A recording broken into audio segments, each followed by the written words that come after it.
శివుడు ఈ గుహలోనే తన భార్య పార్వతీదేవికి అమరత్వ రహస్యం చెప్పాడు. ఒకసారి పార్వతీదేవి మీరు ఎందుకు అమరులు అని అడిగింది. అప్పుడు శివుడు అమర్నాథ్ కథ చెప్పాలని నిర్ణయించుకుని ఎవరూ వినకుండా ఒక దూరమైన గుహని ఎంచుకున్నాడు. ఆ గుహకు వెళ్తూ శివుడు పక్కన ఉన్న నందిను పహల్గామా వద్ద వదిలేశారు. చంద్రుడును చందన్వారి వద్ద వదిలేశారు. పాములను శేషనాగ్ సరస్సు వద్ద వదిలేశారు. స్వయంగా తల్లిదేవత పార్వతీతో ఉన్న గణేశను మహాగుణాస్ పర్వతంలో వదిలేశారు.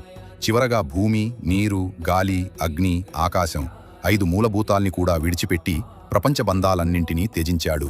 గుహలో అమరత్వ రహస్యం చెబుతున్న సమయంలో పార్వతీదేవి మధ్యలో నిద్రపోయిందని పురాణం చెబుతుంది. కాని శివుడు ఆమె వింటుందని భావించి కథను కొనసాగించాడు. ఈ సమయంలో ఒక జంట పావురాలు ఆ రహస్యాన్ని విని అమరులయ్యాయని విశ్వాసం ఉంది. ఇప్పటికీ ఆ పావురాలు అక్కడే ఉన్నాయని, మరియు గుహలో సహజంగా ఏర్పడే మంచు శివలింగం భక్తులకు అత్యంత పవిత్రంగా భావించబడుతుంది. గైస్, మీకు ఈ స్టోరీ నచ్చిందా? అయితే ఓం నమ శివాయ అని కమెంట్ చేయండి.